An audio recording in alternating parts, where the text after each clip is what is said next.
अब जिन्होंने इलेक्शन करवाने हैं, मेरी रजाई नहीं है, वरना मैं डोनाल्ड ब्लूम साहब से पूछ लूं कि वो इलेक्शन कमीशन को क्या बोल कर आए हैं, क्या होने वाला है। हाँ। अल्लाह पाक खैर करे। इंशाल्लाह। इलेक्शंस के हवाले से क्या होने वाला है? इलेक्शन के हवाले से जी, इलेक्शन के हवाले से अब जिन्होंने इलेक्शन करवाने हैं, मेरी रजाई नहीं है, वरना मैं बिस्मिल्लाहिर्रहमानिर्रहीम। अस्सलाम वालेकुम नाज़रीन इकराम, मैं हूं अब्दुल बासित स्वाती और आप देख रहे हैं मेरा डिजिटल चैनल।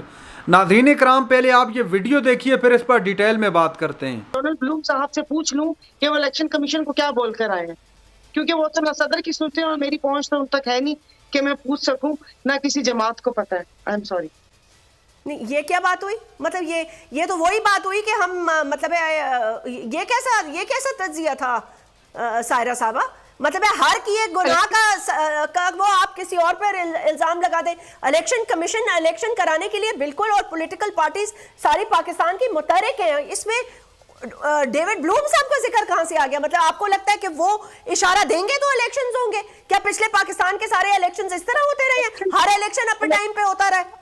से नहीं मिल रहा, अपने सदर से नहीं मिल रहा और एक अमरीकी सफीर से मिल रहा है, उनको जवाब दे दिया तो फिर उन्हीं को पता होगा ना। जब वो सदर की किसी बात से, मुलाकात से इनकार करके अपनी कानूनी टीम से उनको जवाब दे रहे हैं और इख्तियारात उनके बढ़ा दिए, हमें तो दाल काली नजर आ रही है। दाल में काला नहीं है, पूरी दाल ही काली नजर आ रही है। मतलब है कि सारा का सारा मुलाकात तो questionable election commission of Pakistan हुआ ना। जी जी, मैंने तो आपको एक तंजिया बात की है। मैंने ये नहीं कहा कि जाके सच्ची मुच्ची अब उनसे वो कर लें। जब उनको वो किसी को बताने के पाबंद ही नहीं है, वो सदर पाकिस्तान को नहीं बता रहे, तो मैंने कहा फिर जो बाकी लोग आके पूछ रहे हैं और वो बता रहे हैं कि आपके मुल्क में इलेक्शन जरूरी है, तो मैंने कहा फिर उनको पता होगा कब हो रहे हैं, क्योंकि हमें तो जो एक टेंटेटिव डेट पता है कि 15 फरवरी तक होंगे, लेकिन अब ये पीपल्स पार्टी कह रही है कि 90 को होंगे और मैं शायद इससे पहले वो बात कर चुकी थी कि वो सीसीआई की मीटिंग में किस लिए खामोश बैठे हुए थे। उस वक्त आप वो करते हैं ना, तो ये सब ऐसे ही हैं, ये सब जैसे अताई डॉक्टर होते हैं, अताई सियासतदान बनाए गए हैं। सायरा साहबा, मेरी और अमीर की बातें तो सुनी है ना आपने? जी जी, अच्छा ठीक है, सही है। चलिए अब थोड़ी सियासत पे बात कर लेते हैं। ये बताइएगा पाकिस्तान पीपल्स पार्टी जो है उनको क्या लग रहा है, महसूस हो रहा है? कुछ इत्तलात भी ऐसे आ रही हैं, अमीर उस पर हम डिस्कशन जारी रखेंगे। कुछ इत्तलात भी ऐसी आ रही हैं कि सिंध में शायद कुछ लोगों का नाम नो फ्लाई जोन में डाला गया, जो कि former president of Pakistan Asif Ali Zardari साहब से नज़दीकी थे। फिर मंजूर काका साहब के साथ एक एग्रीमेंट हुआ कि वो आएंगे, उनको आने दिया जाएगा। अब किसने किया ये एग्रीमेंट ये तो हमें नहीं पता, कोई श्योरिटी दी होगी। वो आए और अरेस्ट हो गए। इसी तरह मुकेश चावला साहब के भी एक राइट हैंड मैन है, वो भी शायद कहीं डीब्रीफिंग दे रहे हैं, डीब्रीफ कर रहे हैं किसी को। तो क्या सिंध में या पीपल्स पार्टी के मामलात एस्टैब्लिशमेंट से कुछ अनबन है या खराब है, या खराबी की अफवाहें फैलाई जा रही हैं? मोस्ट प्रोबेबली अब यू वुड नो, आप सिंध की सियासत को तो अच्छी तरह ही समझती होंगी ना, इसीलिए ये 90 दिन के अंदर। जी, आपने बहुत नाक सवाल कर दिया। आप तज्जिया कर दे खाली। उनकी एस्टेब्लिशमेंट से अनबन है, इसलिए उनके बंदे और उनके फ्रंट मैन पकड़े जा रहे हैं। अगर अनबन ना होती तो ये सब आराम से बैठे हुए होते। तो जी सुना यही है कि एहतसाब का अमल शुरू हो चुका है। अब अल्लाह करे कि ये एहतसाब का अमल ही रहे, ये किसी का हाथ मरोड़ने के लिए ना हो कि आप ये सब चीजें जैसा होता है कि ये सब बातें हुई और उसके बाद हमें ये एक बयानिया जो मिलता है। और मैंने भी कामरान साहब का सुबह व्लॉग वगैरह ये सब चीजें पढ़ी, उसमें तो बहुत सारे नामों का मुझे पता था। पर्सनली हम लोग उन लोगों को जानते हैं कि जिस तरीके से ये सारी चीजें वो हुई है। अब खुदा करे एहतसाब का अमल हो, ये ना हो कि इसको ये सब चीजें करके और पता चले कि ये जिसे आपने नाम लिया चावला साहब या 2-3 और हैं, या आपको अगली काबीना में फिर फ्रंट पे नजर आए कि ये सारी चीजें होनी चाहिए। अब सुना तो यही है, लेकिन जो सिंध का हाल है और जो 15 साल में हाल किया है, कि मुझे ये सुबह सिंध नहीं लगता, मुझे वादी चंबल लगता है कि चंबल की वादी में बैठे हुए।